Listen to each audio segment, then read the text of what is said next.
Maria das Dores de Lima, Severino Félix, Maria das Graças Duarte Freitas, Hudson Gama, Gracinha Fidelis, Jean, Jones, Saulo, Rosa Maria, Hélio Ramos, Antônio Leitão,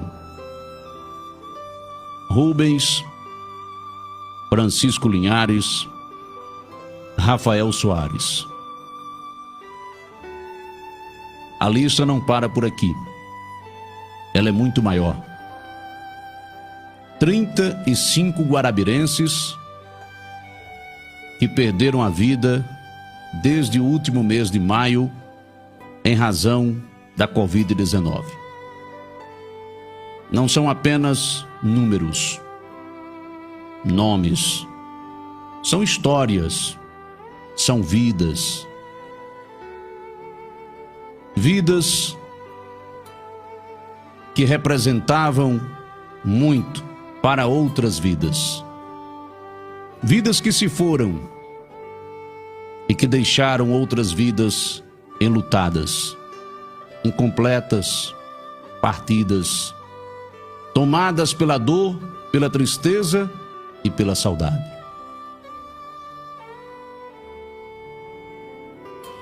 Todo mundo faz falta a alguém. Toda vida importa.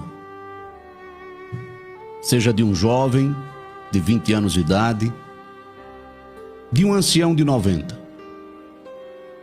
O fim de uma vida significa o fechamento de um ciclo, de uma existência. Significa a interrupção de sonhos, de uma caminhada, de uma construção. Não são apenas 35 vítimas fatais do coronavírus. São 35 famílias enlutadas.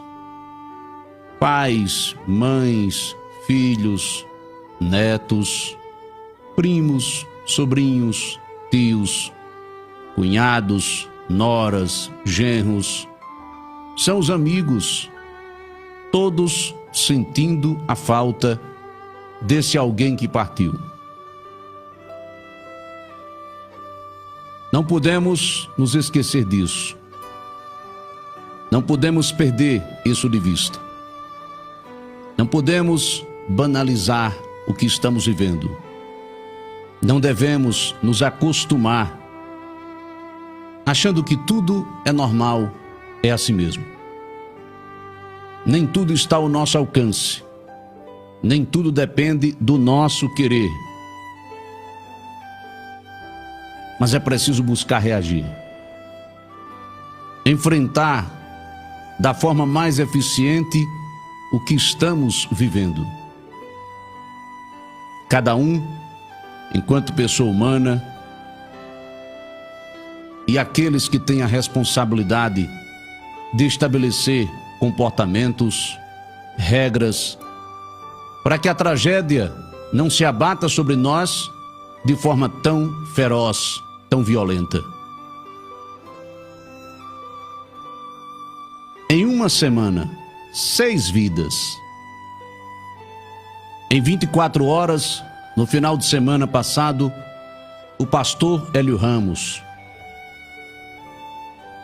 o Saulo, o Antônio, no meio da semana, o Rubens, ontem, o Francisco, o Rafael, quase que uma vítima a cada 24 horas da Covid-19. É uma incidência alta, que não pode passar ignorada dos nossos olhares e também da nossa solidariedade. Cobremos do poder público aquilo que não está sendo feito ou que está sendo feito, mas não adequadamente. E cada um de nós deve fazer aquilo que compete a si mesmo. Não estamos vivendo um momento qualquer. É a maior tragédia pública que enfrentamos, a maior calamidade em saúde. Em nenhum outro tempo tivemos tantas pessoas morrendo de uma doença em nossa cidade como agora estamos registrando. E é em nome dessas histórias, dessas memórias, dessas vidas, dos enlutados, que nós devemos seguir adiante, mas buscando alternativas, saídas para aplacar a tragédia que está acontecendo.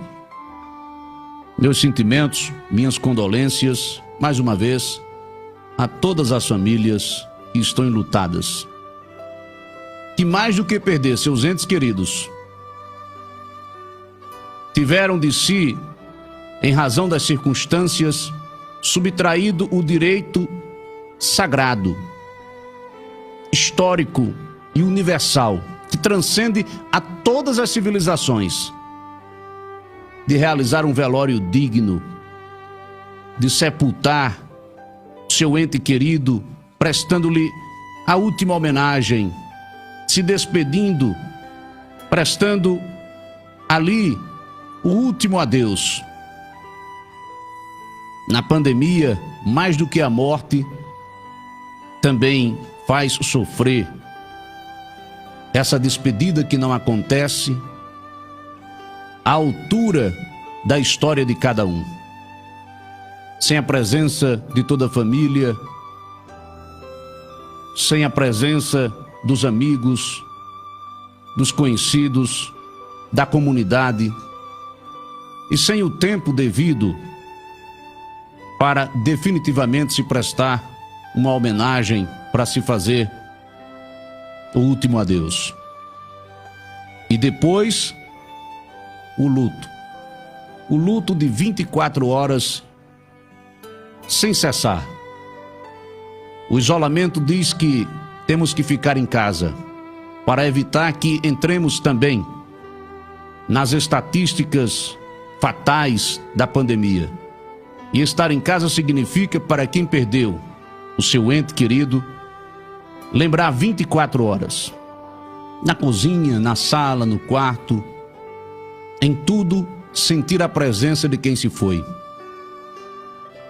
E isso torna ainda mais doloroso o luto daqueles que ficaram.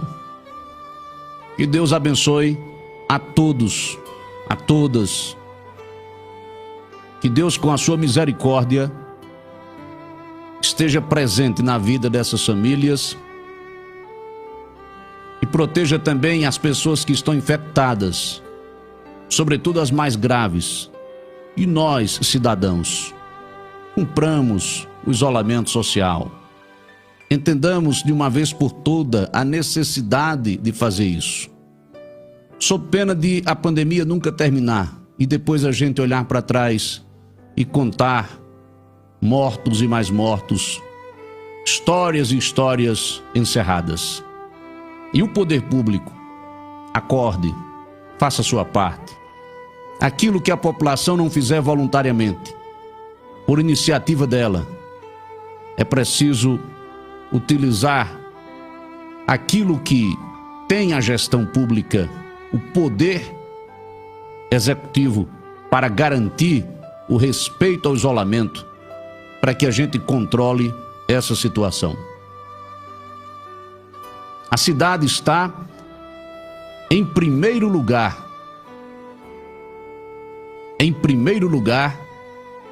entre as 10 mais populosas do estado, quando se leva em consideração a taxa de infectados de Covid-19 para cada 1.000 habitantes. Nós temos a 9ª maior população da Paraíba, no meio dos 223 municípios.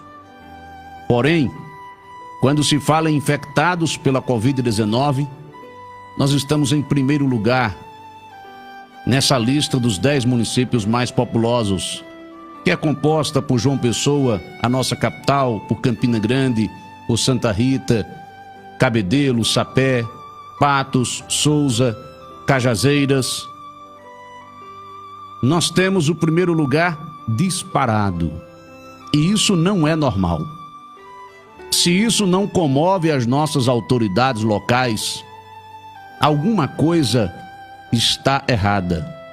Se isso não mexe com você que está me ouvindo agora, alguma coisa está fora da realidade. Ninguém pode dizer que a responsabilidade é unicamente da população.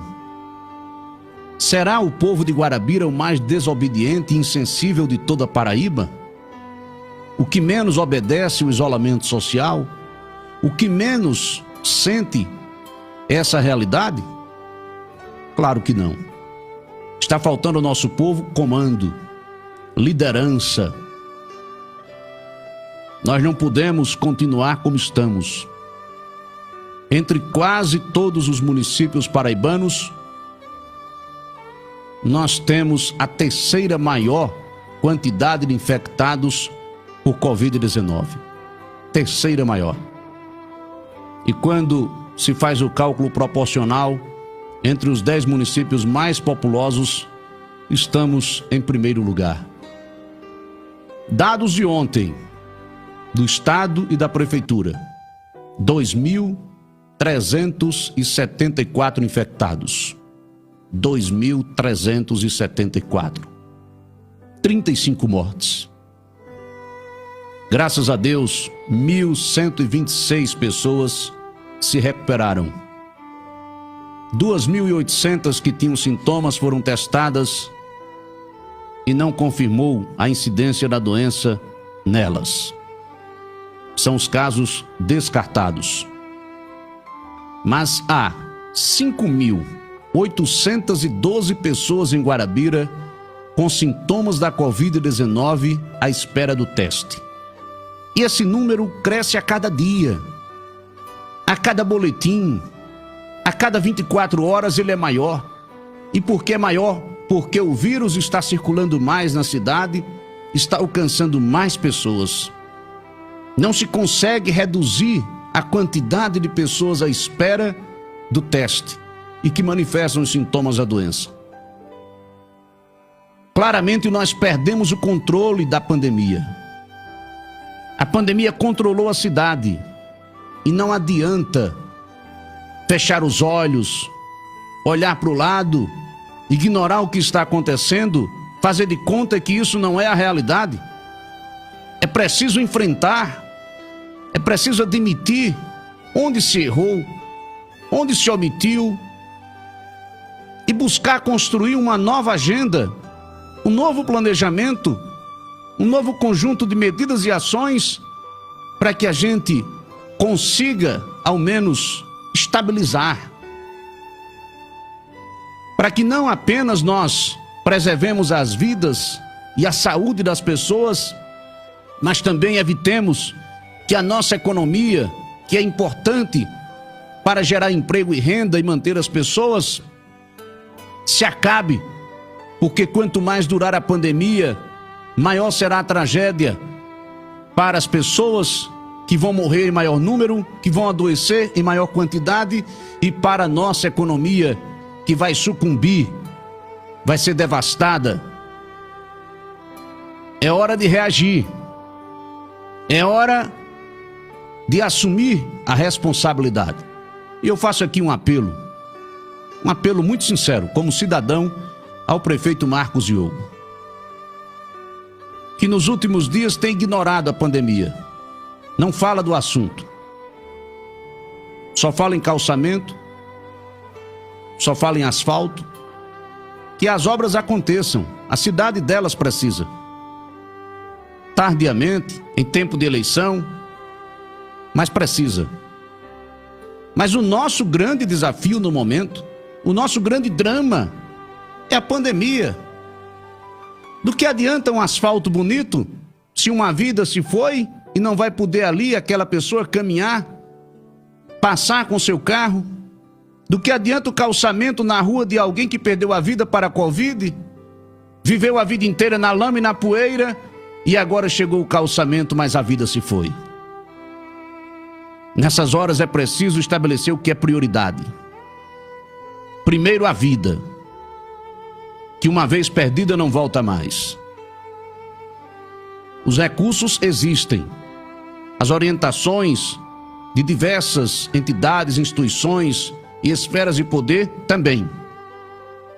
É somente acreditar na realidade, abrir os olhos para ela e ter pulso suficiente para enfrentar. Chamar a população para um grande pacto. Dizer: Guarabira, eu preciso de você. Eu sou o prefeito dessa cidade e quero a sua contribuição. Você jovem, você idoso, mulher, homem, da zona rural, da zona urbana. Vamos fazer um pacto. Vamos fazer um grande compromisso humanitário de enfrentar essa pandemia, de reduzir ao máximo a circulação das pessoas, para que o vírus também não circule. E vamos atravessar de cabeça erguida, porque a tragédia não vai levar todos, mas vai deixar todos consternados, como está deixando.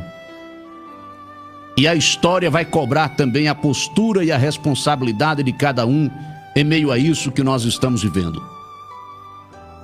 É preciso ter essa consciência. Alguns não terão condição de olhar no olho das pessoas que ficarem depois dessa pandemia, de falar diretamente a elas, porque a história vai cobrar.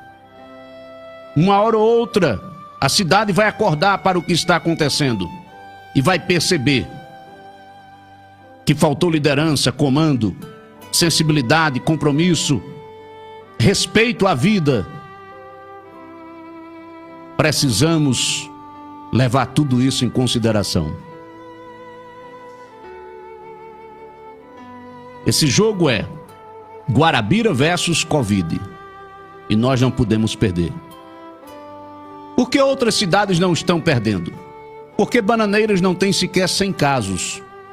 Com mais de 20 mil habitantes e uma população flutuante, vinda de João Pessoa, Recife, Natal, com os condomínios recepcionando as pessoas de fora, com a vizinha cidade de Solânia, que tem 30 mil habitantes, rota para Campina Grande, para Guarabira, cidade importante do Brejo. Por que não está perdendo a guerra para a Covid? Porque fez desde o começo, no tempo adequado, tudo aquilo que deveria ter sido feito. As ações não vão evitar que o coronavírus chegue, que mortes aconteçam, mas elas serão sempre decisivas para estabelecer a quantidade de mortes e de infectados, para mensurar o tamanho da tragédia, para quantificar o choro de quem fica. Os municípios que fizeram aquilo que tinha de ser feito estão agora com resultados menos desfavoráveis, menos adversos. E aqueles que pecaram, que vacilaram, que se omitiram, que agiram tardiamente ou equivocadamente, estão pagando um preço alto. Mas antes tarde do que nunca, acordemos pelo menos agora. Já com a casa roubada, já com o leite derramado, mas vamos tentar reagir. O que não podemos é aceitar que vencidos somos pela pandemia e esperarmos agora apenas em Deus. Deus acima de tudo. Ele pode tudo, Ele resolve tudo. Mas Ele disse nas Escrituras Sagradas: esforça-te que eu te ajudarei. Eu te ajudarei, mas antes, esforça-te. O X da Questão, com Célio Alves. Todos os sábados, às 11 horas, a opinião vibrante e inconfundível de quem conhece e não tem medo de dizer a verdade. Só a verdade. O X da Questão, com Célio Alves, aqui na Cultura FM.